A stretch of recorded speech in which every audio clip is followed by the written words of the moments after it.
4.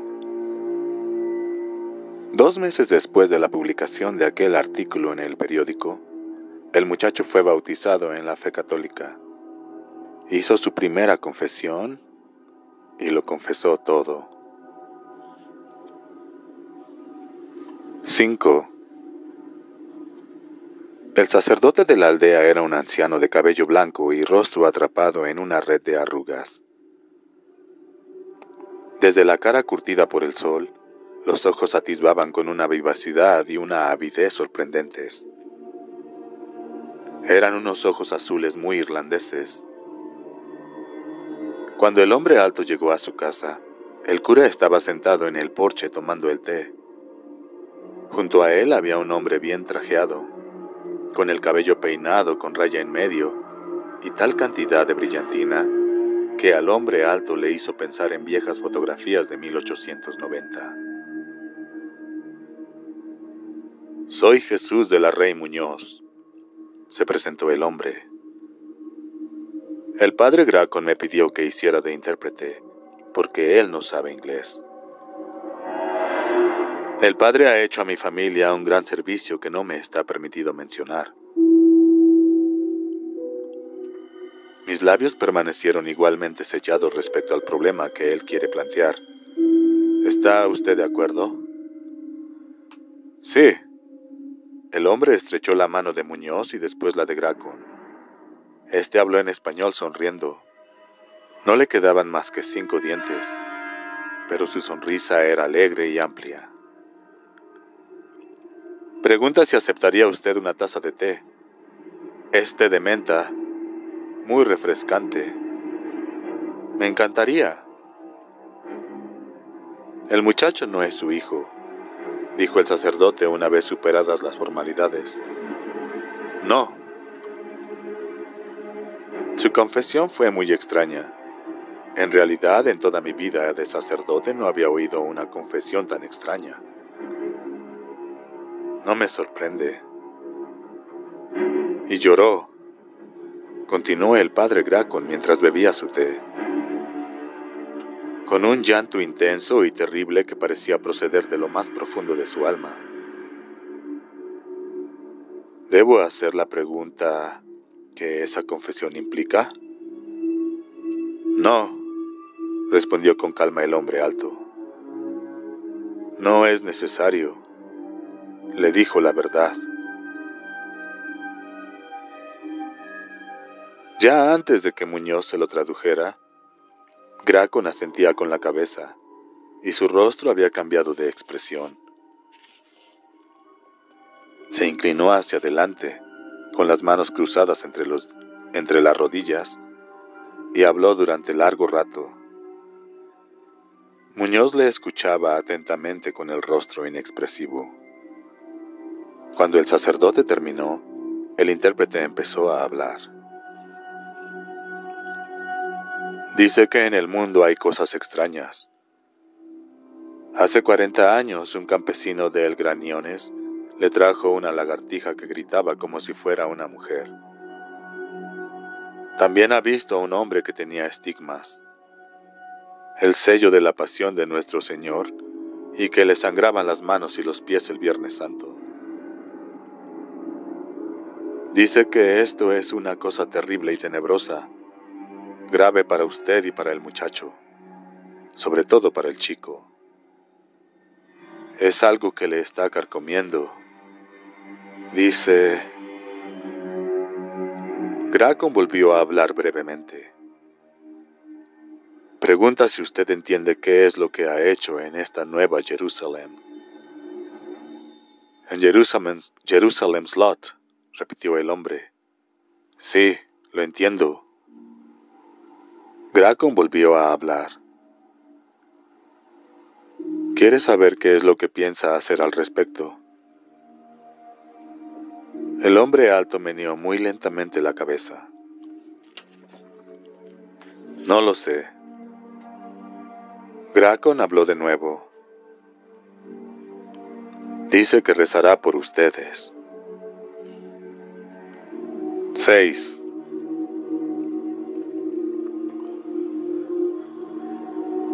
Una semana más tarde, despertó sudando por una pesadilla y pronunció el nombre del muchacho.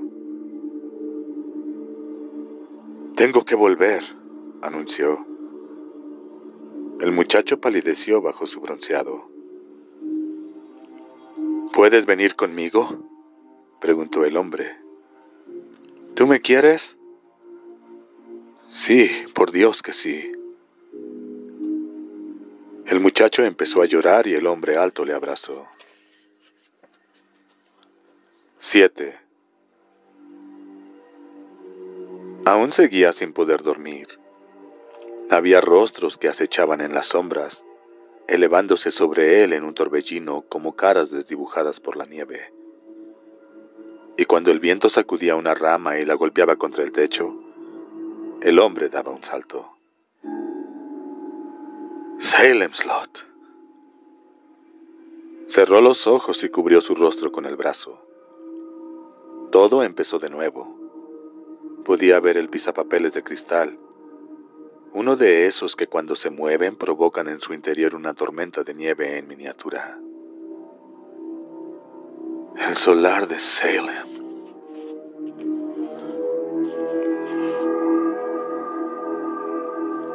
Primera parte. La casa de los Marsden.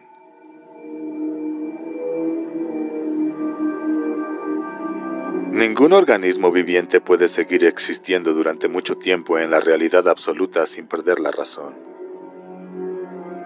Hay quien supone que incluso las alondras y las cigarras sueñan. Hill House, un lugar que nadie asociaría precisamente con la cordura, se erguía sobre sus colinas reteniendo dentro de sí la oscuridad. Hacía 80 años que se mantenía así, y podía seguir haciéndolo durante otros 80 más. En su interior, las paredes conservaban su perfecta verticalidad. Los ladrillos se unían con pulcritud. El suelo se mantenía firme y las puertas cerradas. El silencio se afirmaba pesadamente contra la madera y la piedra de Hill House, y cualquier cosa que por allí aparecía sola.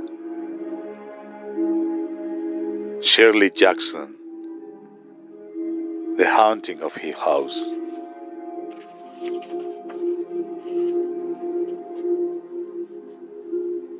Uno. Ben. 1.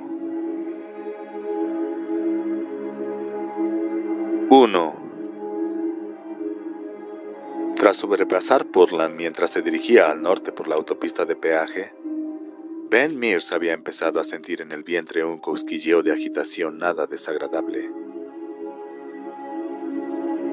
Era el 5 de septiembre de 1975, y el verano se complacía en una última y magnífica exuberancia.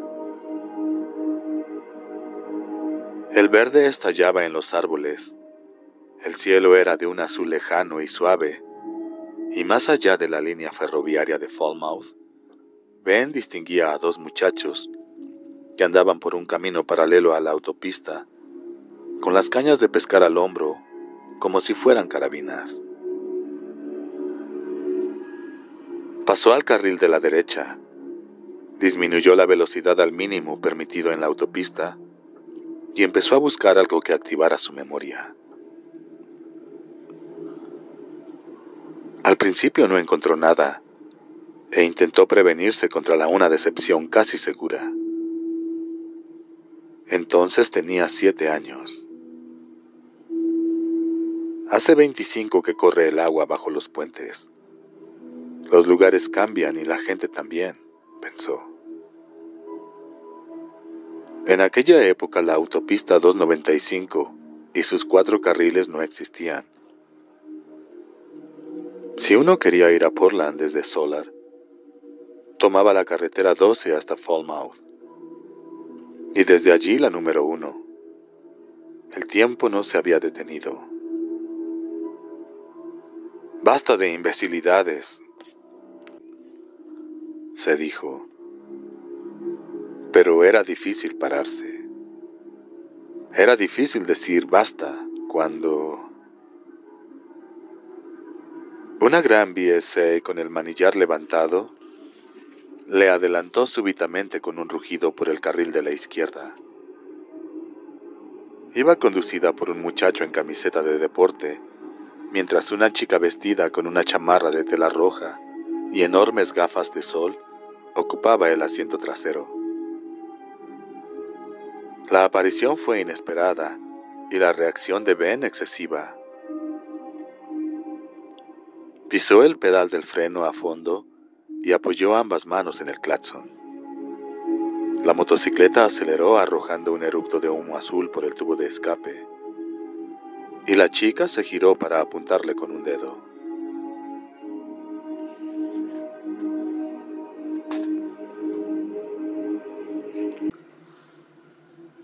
Mientras volvía a aumentar la velocidad, Ben deseó fumar un cigarrillo. Le temblaban un poco las manos. La motocicleta, que avanzaba como un rayo, ya casi se había perdido de vista. Los muchachos, condenados muchachos. Los recuerdos recientes se agolpeaban en él, y Ben los apartó. Hacía 2 años que no había montado en una motocicleta, y no pensaba volver a hacerlo jamás.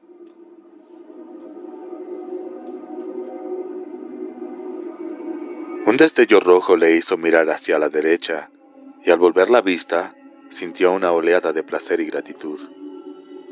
A lo lejos, sobre una colina que se elevaba más allá de un campo de plantas forrajeras, se levantaba un enorme granero rojo con el techo pintado de blanco. Incluso desde esa distancia, se podía distinguir cómo resplandecía el sol en la veleta colocada sobre el techo.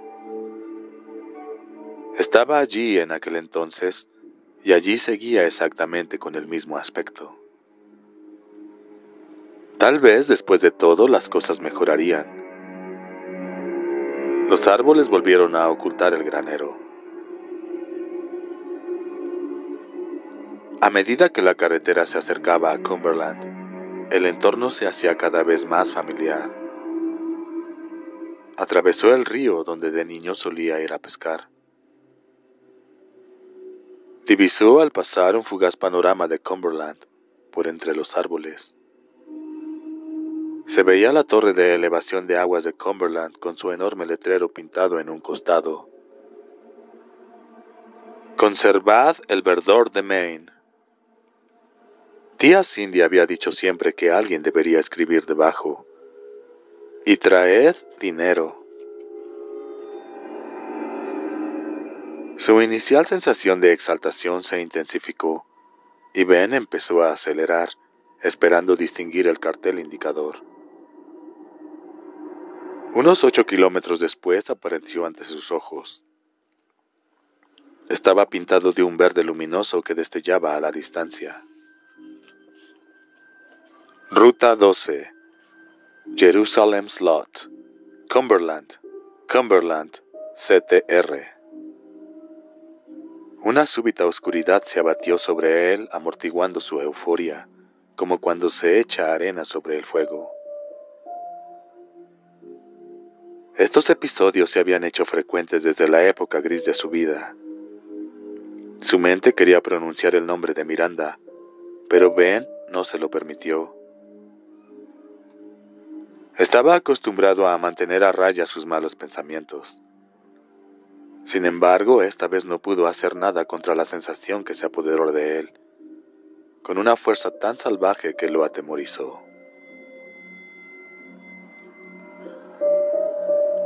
¿Qué pretendía volviendo a un pueblo donde había vivido 4 años cuando era niño, con el deseo de recuperar algo ya irrevocablemente perdido? ¿Qué magia esperaba encontrar deambulando por unas calles que había recorrido antaño y que probablemente estarían asfaltadas, niveladas, señalizadas y atestadas de latas de conserva desechadas por los turistas? La magia habría desaparecido, tanto la negra como la blanca. Todo se había ido por el vertedero de basura esa noche, cuando él perdió el control de la motocicleta y después apareció el camión amarillo, cada vez más y más grande, y el alarido de su mujer, Miranda, que de pronto se cortó irrevocablemente cuando... A la derecha vio la salida, y durante un momento Ben pensó en pasar de largo, en seguir hacia Chamberlain o Lewiston, detenerse allí para comer y después dar la vuelta para regresar. Pero, ¿regresar a dónde? ¿A casa? No pudo reprimir una sonrisa. Si alguna vez se había sentido en casa, había sido aquí. Aunque no hubieran sido más de 4 años, sin duda era aquí. Pulsó el intermitente, disminuyó la velocidad del Citroën y subió por la rampa. A punto de llegar a la cima, a la parte donde la rampa de la autopista se unía a la carretera 12, que al acercarse más a la ciudad se llamaba Jointer Avenue, levantó la vista hacia el horizonte. Lo que allí vio le obligó a frenar violentamente. El Citroën se detuvo con un estremecimiento. Los árboles, pinos y abetos en su mayoría, se elevaban en una suave pendiente hacia el este y daban la impresión de amontonarse en el cielo hasta donde alcanzaba la vista. Desde su posición no se distinguía el pueblo, nada más que los árboles, y en la distancia, el ángulo agudo del techo a 2 aguas de la casa de los Marsden. Ben se quedó mirándola fascinado. Con rapidez calidoscópica, encontradas emociones asomaron a su rostro. «Sigue aquí», murmuró en voz alta. «Por Dios». Al mirarse los brazos comprobó que se le había puesto la carne de gallina.